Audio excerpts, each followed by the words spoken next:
I know many of you could say very strongly that you feel worn out by the controllers in your life, which is why I put together the workshop, the course, Free to Be. We have a link below that will take you to the information that can tell you all about that. It's very extensive, and if that's something that would be of interest to you, I would invite you to go below and click that link, and you'll find the information that will explain to you the course, Free to Be.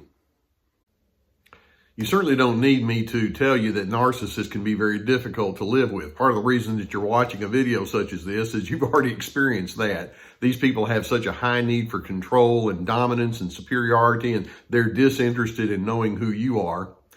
What I want to do today is I want to take it up another notch, and I want you to think, what would it be like if you had that one narcissist that's part of a collective, part of a group of people that think very much the same way that they do? And it is what we refer to as collective narcissism. You can have one narcissist, that's difficult enough, who makes life very challenging for you because of their strong control and invalidating mannerisms. But then let's put that person on the inside of an overall group, and that group itself promotes what we would call a groupthink. There's a certain focus, there's a certain mannerism that they all share in, and as a result, each of the individuals inside that group gain an extra measure of strength. That's what we refer to as collective narcissism. And like I say, they have that real powerful groupthink. As a group, they don't care about other people who think differently. As a group, they can be very forceful and dogmatic in the way that they approach whatever it is that's important to them. They can be very defensive with anybody that wants to come against them or suggest a different way of being. Now, let me give you an idea of how, in what ways some of this collective narcissism can play out. For example, you can actually have, I used to refer to it as family narcissism, but you can have a family group that is highly narcissistic as a team. I recall talking with one woman who had married into a family, and not too long into the marriage, she began understanding there are a lot of rules and regulations that had been unspoken, but you're supposed to just know. This person over here has to have things a certain way. When you manage your schedule, particularly around holiday times, here's how it needs to be. This is what it's going to do to impact people on your side of the family, and we don't want them around. And they can have all of this groupthink that's so powerful, and that newbie that's coming in is thinking, but what if I have a different preference? And the whole collective can come along and say, that's not allowed here. You have to stay inside our mold. Certainly, this groupthink, this collective narcissism can play out in social cliques. I mean, a real easy illustration is to think back to junior high school days, the mean girls or the guys that have their cliques, and once they get their little group established, and they can be very mean and harsh toward other individuals. Or it can even be like the fraternities and sororities. That's fine in and of itself until they wind up being very overbearing towards someone who's not what they are. Or social circles or couples groups and things like that. And cliques can show up. And inside the cliques, there can be a certain personality, if you will, that plays out. Even things like sports teams. I remember talking to a fellow who had gone to a college football game at the stadium of the other team, and he was wearing his favorite team's colors. And when he got out of the parking lot and was going into the stadium, I mean, he was met with jeers and harshness. And some guy came over and spit on him. A little 12-year-old kid came and shot him the bird, and people were cursing at him, and it wasn't being fun. They were being mean towards him. And it's like, seriously, you're willing to do that? It's like, yeah, that's right. Or certainly we see this collective narcissism inside politics. You have one side that says, here's the way everything is supposed to play out policy-wise. And the other says, no, it's supposed to be this way.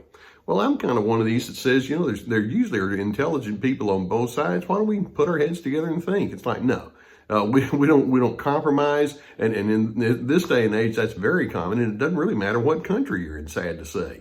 But there's a superiority complex inside politics. Same can be said within religious circles. There are some people who honestly think that they own God. They have all the corner of the market of truth about that very complex topic. And if you don't think the same as they do, they have to convert you. And if you won't convert, then you're going to spend your eternity sweating it up really bad in hell. That's kind of the way many of them think. Or ethnic groups. It's like in our group, in our tribe, here's the way we do things. These are the things we emphasize. You get an idea of what I mean? This collective narcissism can play out in so many different mannerisms. Now, very often you have someone who's a strong leader in that pack, whether it's a figurative person or it's somebody who actually takes the mantle, and they're the main narcissist and everybody else is the flying monkey. And many times when you have this collective narcissism, they're known every bit as much for what they're against as for what they're for, and there just is that air or that edge of negativity. Now, there are 8 key elements that I want to point out to you with respect to collective narcissism that will help you know what you're dealing with. And let me run through these and see if you recognize any of these as familiar. First, when we look at collective narcissism, there's a heavy emphasis on binary themes. And when I say binary, in, out. For us, against us. You're correct or you're incorrect. You're part of who we are. You're not one of us at all. And this almost always results in very simplistic reasoning because life tends not to be all that binary. When you think that you can just break things down into that kind of thinking, it's like, well, there's so much nuance. It's like inside that groupthink, it's like, no, there isn't. There's our way, end of discussion. Number 2, and this follows right along, in collective narcissism, free thinking is strongly discouraged. And when I say strongly, I mean it's like, no, you don't need to think your own free, separate thoughts. And they discourage analytical thinking. If someone comes along and says, well, let's think this through a little bit more carefully. It's like, what's wrong with you? Why aren't you towing the party line here? That's how they operate. You don't need to think freely. You just need to do what we tell you to do. We already have it figured out. Or a third element that's part of collective narcissism is conformity is heavily prioritized. They have to have agreement from you at all cost. Now, it's interesting to make a distinction. In collective narcissism, they want unity of thought, not harmony of thought. And you understand the distinction there? The best way to illustrate that is to think of an orchestra. An orchestra has cellos and violins and trumpets and oboes. They don't all sound alike, but they can harmonize and they can actually all go in the same direction. Whereas in the collective narcissism, it's like, nope, all trumpets. That's all we want. And so they want everybody to have the same thinking, the same priorities, the same way of doing things. And harmony is discouraged, whereas unity of thought and conformity is heavily encouraged. A fourth indicator of this collective narcissism is what I refer to as imperative thinking. When we say something's imperative, it's very directive, cut and dry, do this, don't do that. And you'll hear words like have to, must, got to, should, supposed to, can't, need to, had better, anything of that nature. It's already like there's the agenda that's already been written and you don't need to do anything except stay inside the grooves and we'll tell you what the grooves are. And in that groupthink, that's what they do. And then they want others, if they're going to join, to also join with those imperatives. Number 5, when you have this collective narcissism, these individuals, these groups can be very distrusting and very dishonoring toward those who differ. It's not like they'll say, well, you know, we have our style, but other people have theirs too. We can figure that out. It's like, no. You're making my life miserable when you show yourself to be different, and there can almost be a paranoia. Your differentness is almost interpreted, it's almost paramount that being evil or something's very, very troubled about you. And then so they're dishonoring and distrusting of anyone that says, well, there might be a separate and distinct way of being. Number 6, as far as collective narcissism, there's ongoing pressure inside the group for you to display your loyalty. It's not enough that you conform, but inside collective narcissism, there's kind of this unspoken rule, or maybe it's spoken. Get out there and tell them what you think. Get out there and stand up for what we believe in and say it strongly and rearrange your priorities. And people inside the group's like, okay, that's what we'll do. They don't have their own individual distinctions. Number 7, They have an idealized image of who they are. They're enamored with themselves as a group. It's like, oh, the way we do things is so much better. And as a result, the positives that might be inside this collective is greatly exaggerated. The negatives are greatly minimized. There's no sense of objectivity whatsoever. It's highly subjectively driven, and the way they view themselves is all built around, self-gratification and self-explanation that why we're all so good. And then finally, number 8.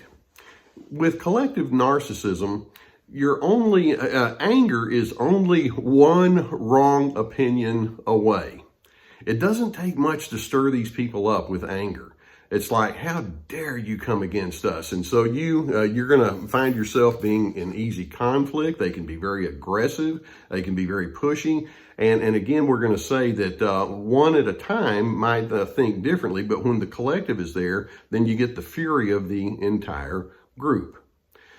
So let's understand one huge thing here. And that is, when you're dealing with a collective narcissism situation, you're not going to break in. It's kind of like there's that strength in numbers, and they're going to let you know that your uniqueness is no good. Well, why don't we just say this? I'm going to embrace my weakness, and frankly, that's not a club I want to be in anyway. And I'm going to have to just learn to live my life separate and distinct from that. And if I don't fit into their collective, then that's not necessarily an indictment against me. It's just where they are. You see, one of the things that happens when you join in this collective narcissism, the price that you have to pay, the initiation fee, if you will, that you have to pay to be in that group is you lose yourself. Now, I'm going to end by just saying something quite simple, and that is, if losing myself is the initiation fee for joining that group, no thank you. I don't want to be a part of someone else's collective neuroticism. I do hope that videos such as this give you some good insight and awareness of what you're looking at and dealing with. If you've not already done so, I would encourage you to go beneath and hit that subscribe button. We also have an email list, and we can keep you apprised of things that we have going on. If you have a need to sift something like this out with a counselor, I would encourage you to seek someone in your area that could help you. If you don't have someone, we've vetted a group that can work with you online. This is a trusted sponsor. I've received good feedback, and obviously this is something I believe in very strongly. So if you need that, avail yourself to the link we have there. Also, I want you to look into my free-to-be video workshop course. And when I say a course, it's a really big thing. It's 6 different modules with multiple lessons inside each module, about 38 lessons, and they're like 7 minutes each with a lot of written stuff and a whole lot of personal reflection, that digging into who you are kind of thing. And it can be life-altering, and I hope that was something, if you would look into that, I hope it'd be something you would find advantageous. In addition, we have links to books and other resources below, survivingnarcissism.tv, drlescarter.com, lots of resources. This collective narcissism is really difficult when you're up against it, but it can underscore you need to go ahead and be your own unique person. You were meant to be your own unique person. Lean into that and let yourself be the full you that you are. And in doing so, I hope that you can have an objectivity, a steadiness, and I hope it can take you to your place of needed peace.